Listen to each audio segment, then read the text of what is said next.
welcome to this week's episode of the Python People podcast. And this week we are very lucky indeed to be joined by none other than Tony Fish. Tony, welcome, and thank you very much for being here with us today.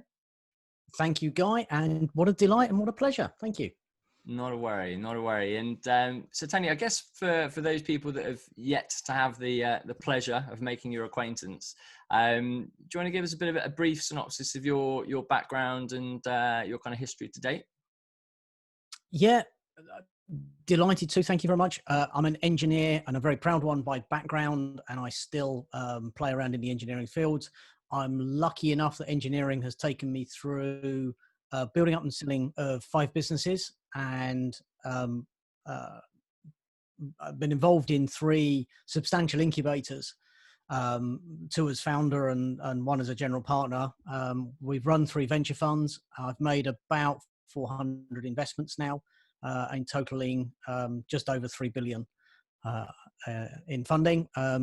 Coming back from a year sabbatical and looking at, I suppose, the future of corporate governance and the future of actually how we deliver better businesses.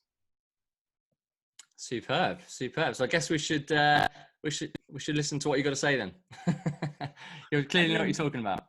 I think that's a very dangerous thing. I've been very, very lucky, and I've been surrounded by some brilliant people. That's a much better thing to say. That's what a brilliant person would say. You see, good answer. It's either that or well trained by my wife. It's, the options are still there.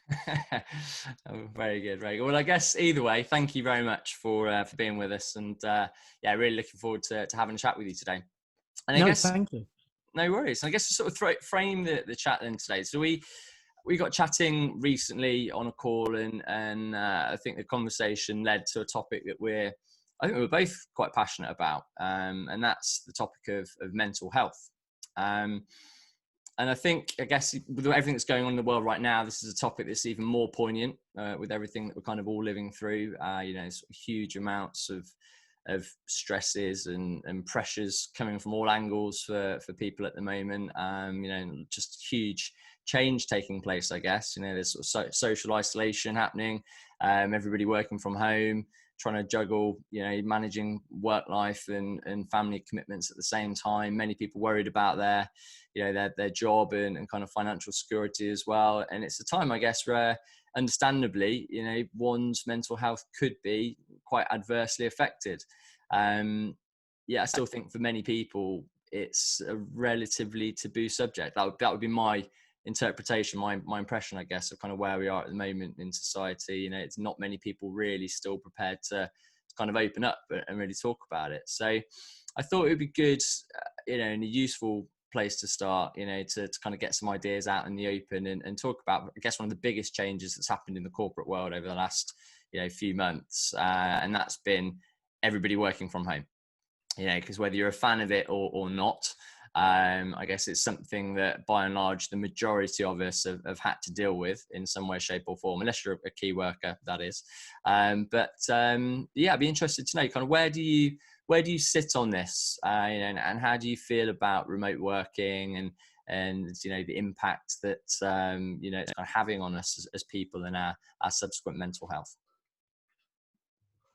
Yeah. And thank you, Guy, for introducing it so well. I'm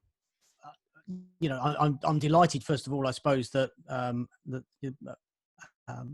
Prince William and Prince Harry have been at the forefront of getting people to take mental health seriously, which has been a great agenda.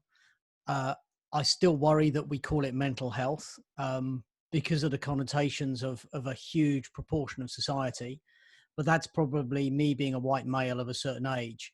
And when I talk to my daughters about mental health, they take it seriously, looking at varying people. I suppose it's this prospect of what actually is the issue of, and if we could call it, instead of home working remotely or anything else, you're working in a home environment, which is I know it's very subtle, but it's a big difference. Because people are still working. It's just the environment in which they are working from is different to either what they believe they were going to work from, or is not as productive as perhaps the environment which they were used to.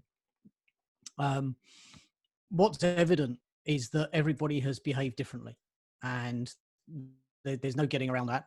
And the complexity of mental health means that we've got some people who have absolutely loved it because the environment where they can be affords them a situation where they can actually flourish. For some people, it's meant they've actually not been able to draw boundaries and they're going into burnout. And for others, it's put so much pressure that they're actually going towards breakdown. So within the environment itself, I think it's just a hugely complicated issue. From your side, Guy, have you run into mental health? What's your level of interest and as we flow through this conversation? Yeah, good question. I think for me personally, I could really relate to you, when you say that as a kind of a white male, it's something that I think for me, there always has been that stigma of, it's, I guess, by and large, rightly or wrongly, kind of a weakness, to talk about mental health. It's just something I've never really been that comfortable, I guess, opening up about in my kind of formative years, my kind of young years. And it's only really as I've got older, and I think probably I use the word matured in a relatively loose term, because if you ask my wife, I definitely haven't. But you know what I mean. In certain ways, I feel like I've grown a little bit older and a little bit wiser, and I just feel a little bit more comfortable now talking about it, because I guess for me personally, it is something that I think my work life has impacted my mental health quite a lot over the last few years. In quite an adverse way in some ways. And there are times where I just wasn't really necessarily aware what was kind of happening. It was almost like sort of happening to me. And I didn't really have that kind of perspective, I guess, to sort of take a step back and sort of take the helicopter overview and look at the situation a bit more impartially.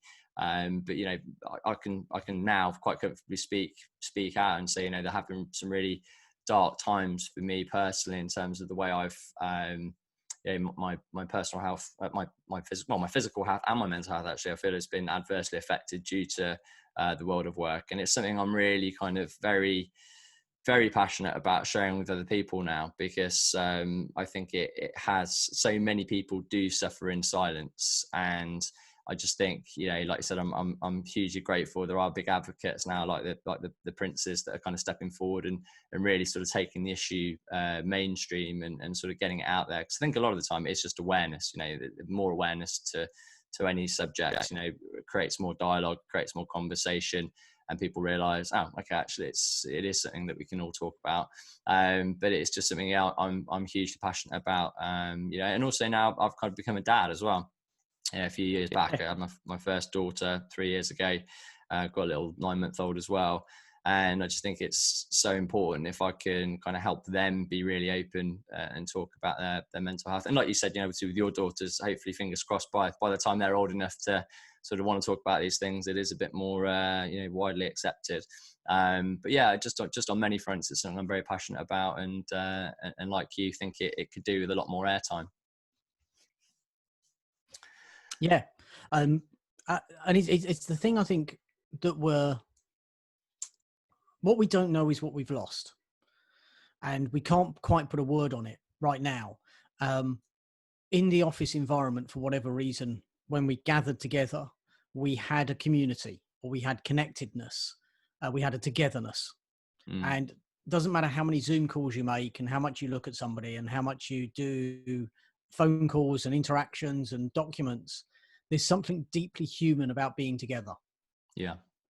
And there's two things that we've kind of like lost and one we've gained. One is we've probably gained a more togetherness with our families because we are together. And actually you've looked to them for the touch, the feel, that connectedness to humanity, which maybe you don't get because you're not at home an awful lot. So in a way, home lives have improved for some, not for everybody. And in other aspects, what we've lost is that we've lost that togetherness of our tribe, of our community in the office environment. And the issue that I suppose so many of us struggle with it was a place where we had connectedness, and that connectedness has been lost. And we can't quite put our finger in what we've lost, but we know that we haven't got it anymore. Mm. And the question, I suppose, for so many of us is, are we going to get connectedness from another way, i.e. just our family or maybe just our friends in our local community, and that's where we're going to gain it? Or are we desperate that the only place we can get our connectedness is through effectively our work environment? And this is where you start to hit, I suppose, diversity of people, which becomes so critical. That, for some, the only human connectedness they get is at work. And therefore this has been a, horrifically lonely place, being isolated. And it's not just isolation which you felt because you were away from other people, but an isolation which actually was enforced. So we got a whole bundle of different issues that are coming up about what we've actually lost and how we're going to replace it. Yeah, totally agree. And I think your point is a really shrewd one around, it is different for everybody, isn't it? I guess, everyone's got different work commitments, everyone's got different personal commitments, different family situations. And I'm looking at this very much through the lens of, this has clearly been a horrendous situation we've all been living through for many, many reasons. But generally speaking, I will kind of look back on my time over lockdown in quite a favourable way. That there have been very stressful times, absolutely, where they've got a couple of toddlers charging around the house. But generally speaking, I've really enjoyed kind of quite, I suppose, a bit of a simpler way of life, being able to spend more time with the kids. For me personally, I have really enjoyed that. And thankfully now, we do have technology such as this, where we are almost able to feel like we're sitting in the same room as each other. And it's allowed me to continue kind of doing my job, what I believe, relatively effectively. So, for me personally, it's been a relatively enjoyable thing, I guess. But I fully get your point. If you have been on your own, living in an apartment or a house, without any human contact, it must be a horrendous situation to be in. And I guess it's that kind of that sort of juggling act now that a lot of companies, I guess, are sort of facing moving forward. Because in my line of work, obviously invariably I'll speak to a lot of people on a daily basis about kind of job satisfaction and how they're feeling about it. And I'd actually say by and large, a lot of people have felt quite, positive about the more flexibility, not having to get up at the crack of sparrows every day, put a suit and tie on, commute into an office just to be in the same place as other people. And I think a lot of people, will have kind of changed their perspective on the world of work now and are reluctant to sort of snap straight back to the 5-day-a-week commute. But in the same breath, I also think it's made a lot of people, like you mentioned there, realize that connectedness is a real thing. Having face-to-face interaction with your work colleagues is a real thing, and I think there's a certain amount of creativity and collaborative work that you just can't do over a Zoom call. No matter how great this technology is, I don't think you can ever fully replace kind of being in a room, and sort of just seeing the whites of someone's eyes and just reading their body language and all that kind of thing. So I think it'll be interesting to see where we do come as kind of a balance off the back of this moving forward. And I suppose now it's for a lot of companies to really sort of set the parameters of what is a new normal work week like now. What is it? And and bearing in mind we've been doing this for kind of 5 months now, what do you believe most companies and employers are kind of feeling about remote working now we've been doing it for 5 months? Do you think a lot of them are kind of in favor of it and like to do more of it moving forward? Do you feel that they're looking to get straight back to where we were 5 days a week in the office? What are your thoughts? From the number of portfolio companies I'm involved with and picking up from some of the views I'm picking, I find it very interesting that some people, as leaders and leadership teams, definitely want to see for some reason they want to see people physically there to believe they're doing work. They have a real mental block that the same work can go on. Now, I don't know if that's because they can't work remotely or there's something in them, and I really do struggle. And I've had some pretty frank discussions about what the issues are. which we haven't uncovered, and I don't know the answer to that at all.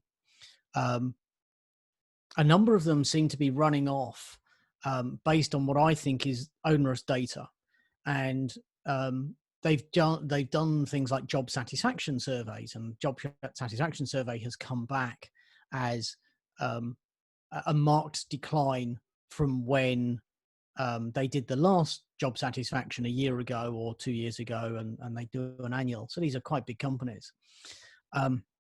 I'm just not convinced we're asking the right question when we ask about job satisfaction. And therein lies a really interesting problem that for the last 5 years, if you asked a job satisfaction question, you could actually kind of like look at the delta between them, because you had the same environment, roughly the same people, probably doing much the same work in much the same way. Therefore, what you could track was a delta. You know, were people more satisfied or less satisfied? And it wasn't actually a satisfaction.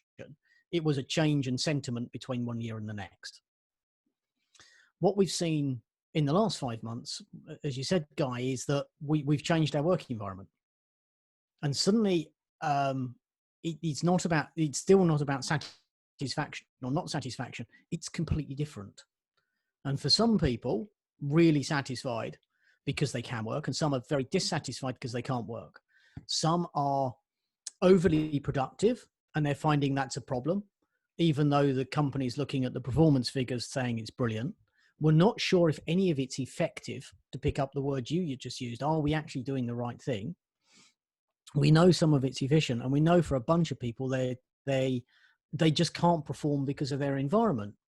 So we have a different sentiment problem when asking about job satisfaction, because it's actually, how is your new working environment, and is it actually one which you're more or less satisfied compared to last year, which is a completely different measure.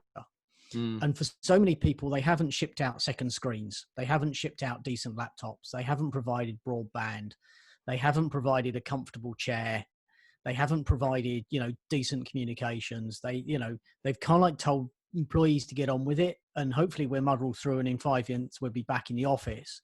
And then going, oh, well, all our employees aren't satisfied, and therefore we should get them back in the office, rather than going, did we create a working environment for them to be able to do this? So I'm neither convinced or not convinced. I think we have totally the wrong data to make that decision on. Sorry for a bit of a ramble on that. But. No, I think it's totally spot on.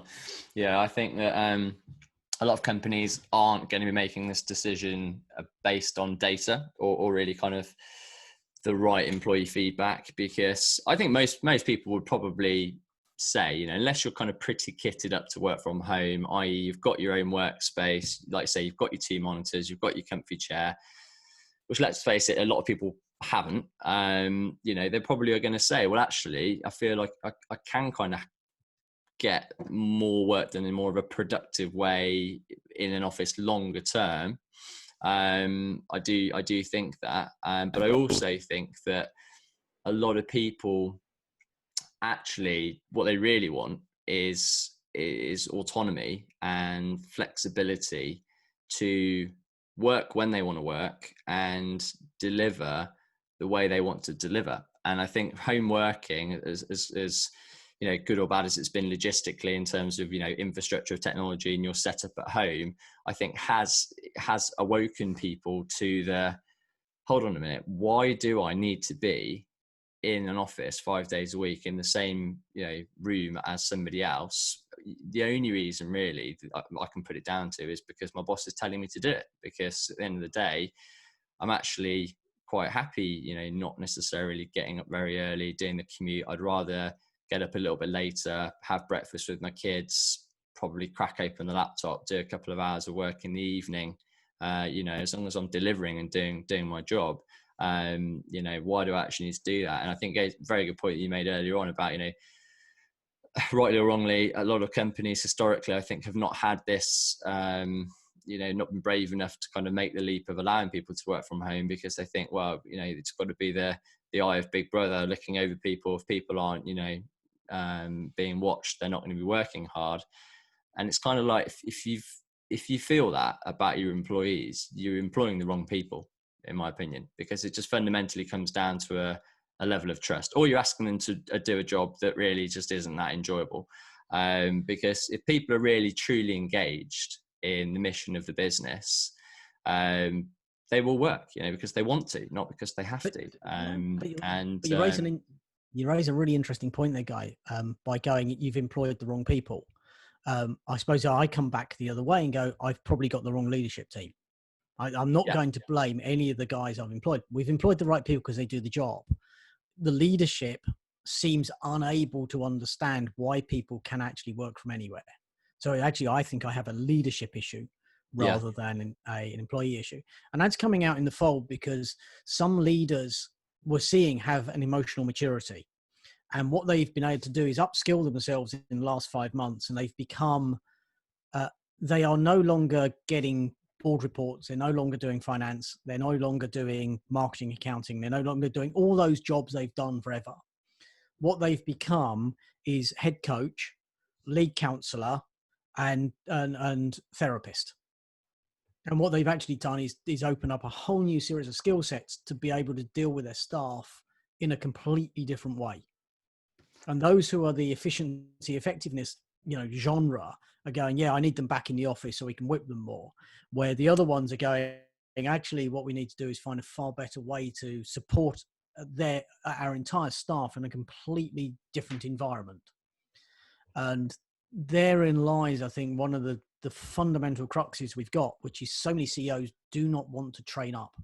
They just are. They're in their mindset, which is now closed. I've reached the peak of the tree. I'm at the top of the pyramid. I don't need to learn more. And they're the ones that I'm having real issues with. And the ones who are completely open-minded and going flipping heck, this is whole new stuff. We need to learn more, do stuff. By embracing what actually is needed are the emotionally mature ones. And I totally agree with what you're saying, which is actually, therefore, the mental health of the employees is actually substantially changed by the attitude of the leadership team. Very, very apt observation. And I'm glad you kind of reworded it and put it back to me, because you're dead right. And I totally agree. I think that's like you said, a lot more articulately than I could have. But yeah, I think so much of it is down to the leadership. And I do think that employees will respond in turn as well, and I know in the past, in situations where you haven't been given that autonomy and you kind of haven't really been able to feel like you can breathe or kind of put your own spin on things, you invariably fall into this dynamic where it's like two magnets repelling against each other, and you do just push away or fall away, and you don't perform at your best. And I do genuinely believe that leaders that have that kind of draconian outlook, longer term they won't get the best out of people. And I think this whole situation will really highlight that. And I totally agree. The people, the businesses, I think they're really going to survive and thrive throughout this time moving forward are those that actually think, okay, what's the framework then we need to put in place around these people? It's not, I don't think it is sort of a binary black and white, in the office, out the office. It's like, okay, what's the framework we need to put around people? And like you say, treat them as individuals, see them as individuals, because everybody has individual circumstances. A 35-year-old person with 2 kids is probably going to want something different to a 23-year-old grad. So it's being able to be flexible. Yeah, I also think it's a very good point you made earlier about maintaining a company culture, because that's the other thing I do feel, and it's something I'm still really trying to wrap my head around. There's so many in the world of recruitment, so many people choose to join a business because they have quite a almost palpable kind of culture and a feel about the office, feel about the environment, feel about the employees, when you kind of meet people. And, over Zoom, that's a really difficult thing. It gets very heavily diluted, I think. And if we don't have sort of situations where people are spending time together on a face-to-face basis, I do really wonder how that kind of company culture is going to be maintained. So what are your thoughts on that in terms of, what's the long-term, if we do sort of resort to more of a remote working, digital working kind of way, how do you think businesses can sort of maintain their culture, and what differentiates them from another company that does the same thing? Yeah. I know the real reason I sort of flounder it. Haven't got a clue. Have not got a clue. And you know, it's one of these things when I've read quite a few articles on it, and I'm going, they haven't got a clue either, but at least they've got an opinion, and I'm not even sure I've got an opinion yet. And part of the problem is most companies have fairly much come to realize in the last 4 or 5 years you don't have a culture, you have 20 or 30 cultures. And right now, if you've got 1,000 staff and they are able to work from home, so you're not a retail, manufacturing, key worker, one of the other critical businesses where you have to be in a workplace, suddenly you've got 1,000 cultures. And therein lies the problem. Is there an overall value to what's happening? And it comes back to the fundamental principles of going, you know, do we know where our North Star is? And are we heading towards our North Star? And if we're heading to our North Star, who's got their hand on the tiller? Do we believe the person who's actually navigating us towards the North Star? And where cultures always come into it is the vehicle or vessel that we're in fit for purpose? And are the people who are in the vessel or in the vehicle fit for purpose for getting us there? And that was sort of like the culture, because you were in this bubble of a vessel to get you by somebody who was steering on the tiller to the North Star. And right now, what I found really interesting is that for so many people, they've gone back to ask the question, is the North Star this business is aiming towards the right North Star? And we've kind of like many people have got locked into businesses because it paid their mortgage, it did this. And that as an underlying principle meant that you had to get up at 6 a.m, you know, and follow a routine.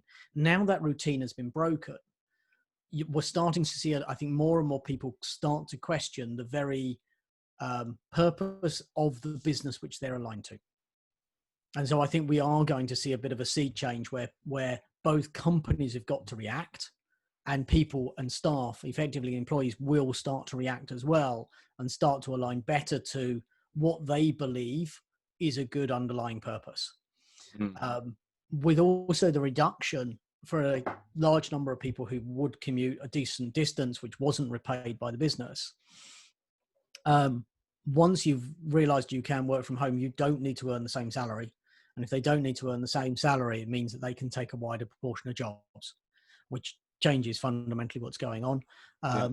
So we've got I think there's a whole series of economic resets which are coming because of COVID-19. And this isn't, you know, we've done 5 months and everything says nudge by economy thinking we are now in a new economy, which is therefore let's not try and hamper back to the old. Let's embrace what we've got. But we're going to be in this, you know, until December 2021, probably mid 2022. Even with, you know, some vaccines that may or may not appear, but whatever happens, it's going to be part of a regular business. So kind of like we are going towards something which is very different to what we had, and we're going to see a lot more people change their lifestyle. So it will be much harder to go what people hoped for to go back. That we are going through a time of change. About it. But I still have a series of questions myself, which is, how do we deal with what you described, the whiteboard scenario? How do you deal with the serendipity? How do you deal with innovation, creativity, those things which spark together because you are together? And they're the things that worry me, is that in so many businesses, you had that moment of overhearing a conversation, which meant something else. And we've lost that. You don't overhear things. So how do you know you're not informed? How do you know that you don't know what's going on? And they become so much harder in today's environment to what they were before, because people often haven't had to communicate in a particular way because there was serendipity. So I do worry for businesses, for people who now are remote and lonely and actually have lost that connectedness. Yeah, I totally agree. And I think it goes back to your point there about the North Star. And I think it's those businesses that I personally believe kind of had a quite strongly entrenched purpose before this whole change, that I feel are going to weather the storm better. I feel those companies that kind of didn't really have that, and they were kind of just driving after being a profitable company. I think again, that culture, it's not going to be held together by, it's being held together by dust and feathers at the end of the day. I think, if you've got a really strong purpose that people buy into, that is above and beyond, numbers on a board, I think those kind of companies are going to fare better throughout this time. And it's interesting you mentioned the terminology, the North Star. I mean, sort of without turning this into a self-promotion exercise, but the whole premise of True North and kind of the very name itself, and really when I kind of founded the business, that from my previous experiences of the whole of my career, really, the one thing I was really keen to get right in the culture or the purpose of this business, and it's going to sound really mumbo jumbo and really cheesy, but it's genuine truth, is above and beyond. I wanted to get out of bed every day with people that were happy to be at work, and that's the purpose of this business, is to put more smiles and more faces in the workplace. And that may sound really, really cheesy, and people are probably going, oh yeah, right, but you're a recruiter, surely it's all about profit. It really isn't. At the end of the day, of course I want the business to do well, of course I want it to be profitable, but first and foremost, it's about, are people happy and are they engaged? Because if they're not, it doesn't really matter where you're doing the job from. And I certainly think in these times now, people are going to fall more by the wayside if they're not engaged or by an overarching purpose. And that also extends out into all the candidates and the clients that we place. It's an overarching ethos that I have, that I would rather not place a candidate into a company or into a job that I don't think they're going to enjoy. I don't think it's the right fit for them, and I don't think they're going to be happy in that job. And I do think that, businesses that kind of piece that together, like now, can kind of really start working heavily on their purpose and, what is the thing that genuinely makes them different, unites their workforce and kind of puts that bigger picture together for people. I think they're the people that are going to be able to navigate their way through this storm a little bit better than those that are still focused on. I'm going to throw a spanner in the works, which I suppose is it's my great granddad had one job. My granddad had one industry. My dad, or our dads, effectively had 3 jobs in their lives. Our generation probably have 7 to 10 jobs in their lives. Our kids are going to have 3 jobs at the same time. They're not going to have the availability of one employment. And actually going forward, there might not be 3 jobs at the same time. It could be 5 jobs at the same time. Now, it's not that you're doing 5 jobs in one day. You could be doing 1 job a week. You'd be doing 1 job for 2 days and then swapping. They're going to have a completely different way of both thinking and actually delivering. Now, that introduces some really big, serious issues around culture and this idea of satisfaction, and how many people are actually going to go to job because they're skilled at a particular work, but actually will take their satisfaction in a completely different place. And if we tend towards that connectedness could be outside of work, that could accelerate us towards 3 jobs at the same time, because jobs just become an economic activity. It absolutely doesn't go down the satisfaction route. And part of the question I think I've got is, what data do I need to collect to be able to actually understand if people are there because of economic survival and growth? How many are there because of economics that they want to be? How many are there because they actually believe the purpose? And how many are there because it's the community in which they're in? I don't know the answer, and how that ebbs and flows over time, because this is all data we've never collected. But I've got a feeling it's going to be the more critical data, but I don't know how to collect it, what data will tell us it, and how we'd analyze it. Yeah, no, good point. I mean, in my kind of years of experience working in recruitment, it is something, as I would ask really, I suppose, on most phone calls that I have with people is, what are you looking for in your next job, and what are your motivators? And by and large, I do genuinely think that one of the things that would instill longevity of tenure in a role is, first and foremost, enjoyment of the job. And secondly, buying into a bigger purpose of the company above and beyond just taking home a paycheck every month.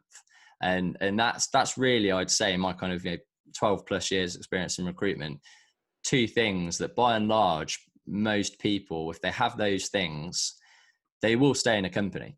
You know, generally speaking, people only really move on. You know, they say you don't leave your job, you leave your manager.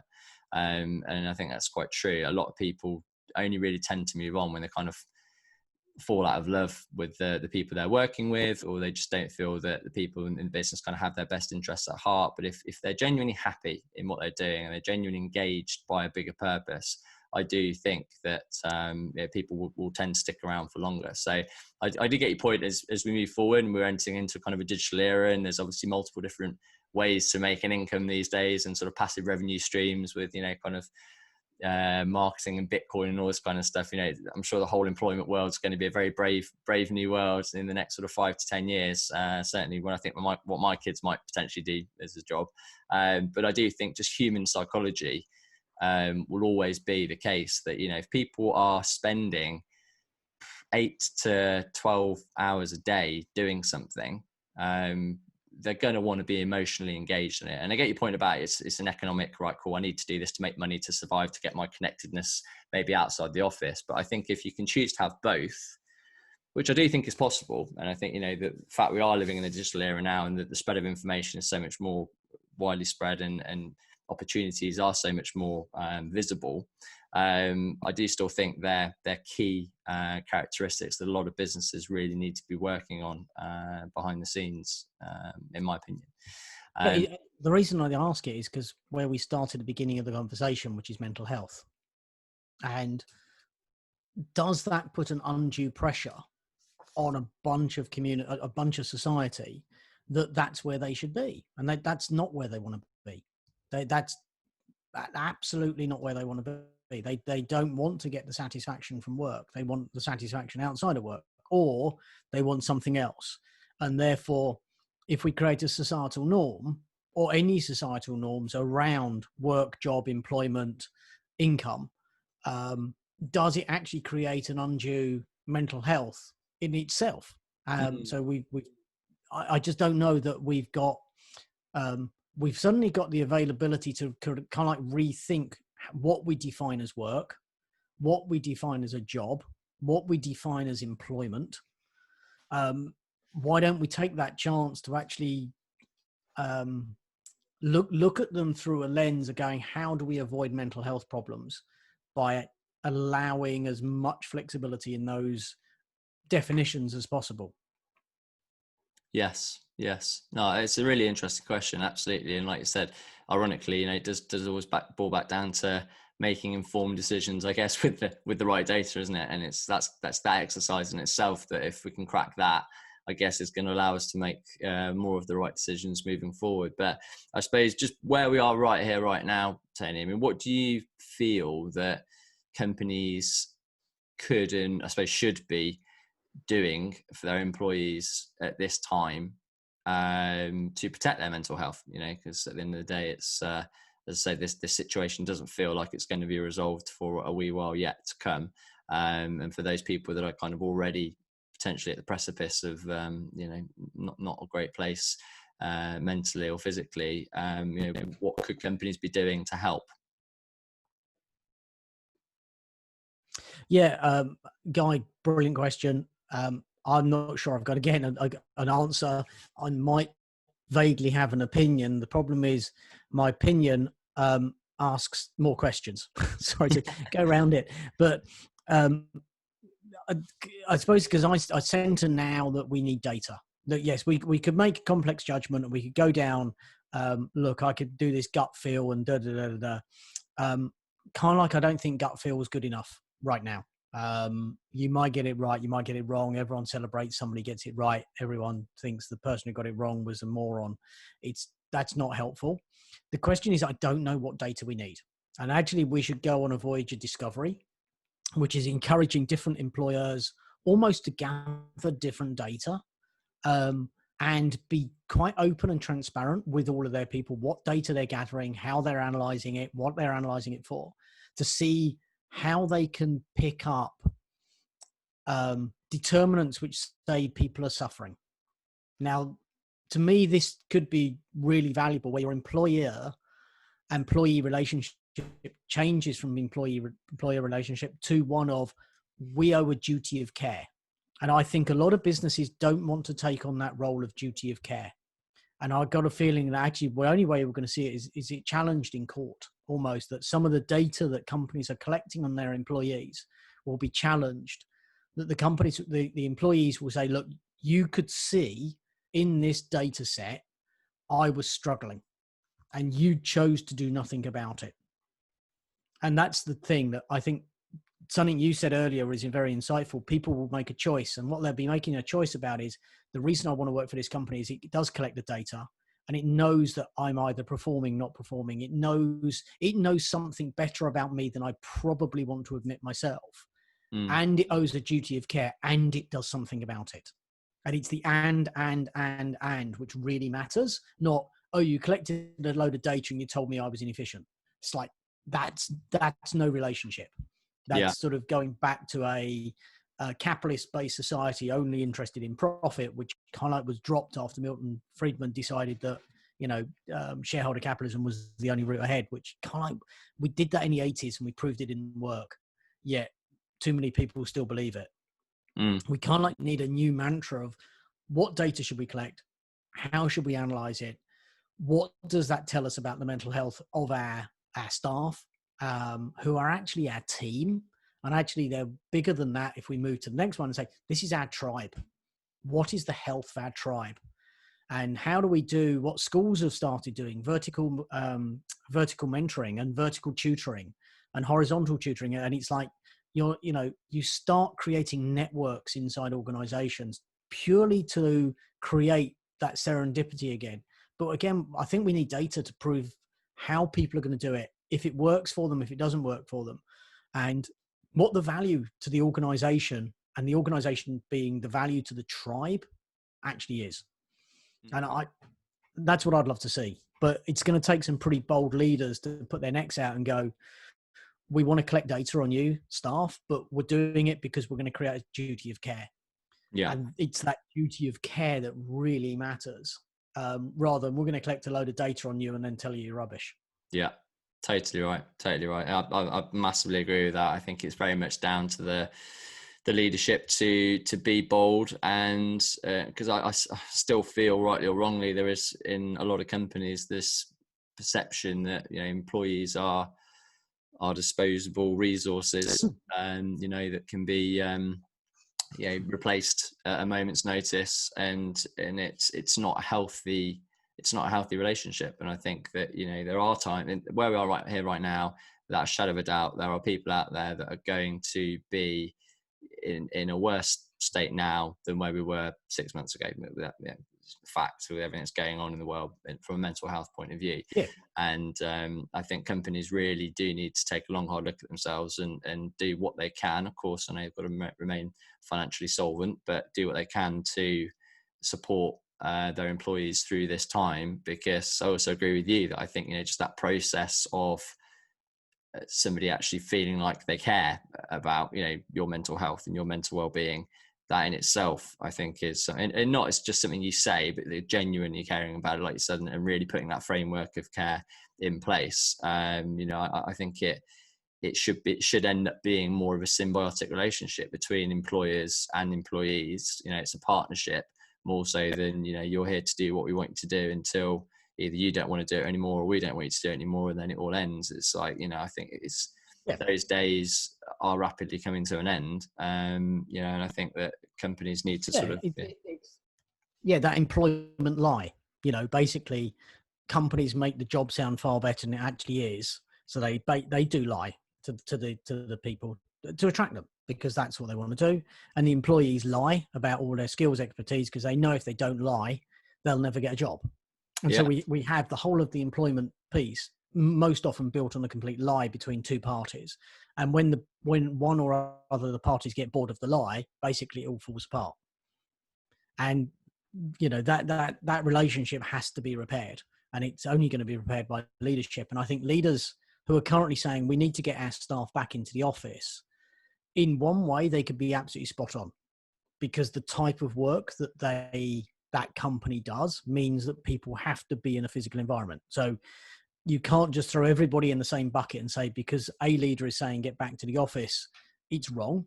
It's not. The question is, for me, what new data is that employer and employee going to gather on each other to be able to improve the relationship based on what we've learned in the last 5 months? And those companies who don't change that relationship and don't go and gather new data and then basically offer a duty of care to their staff are the ones that, where you're placing people, everyone's going to be we don't want to work for their company. Yes.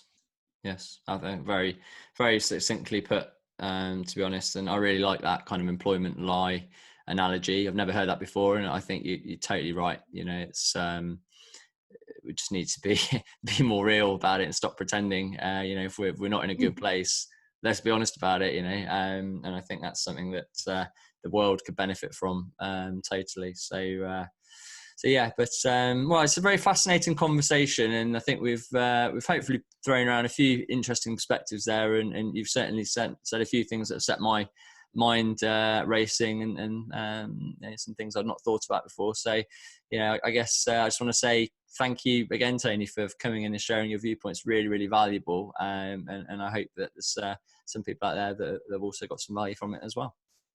No, thank you for inviting me, and thank you for the discussion. Really enjoyed it. Great. Well, we'll catch up soon, no doubt. Indeed. Take care.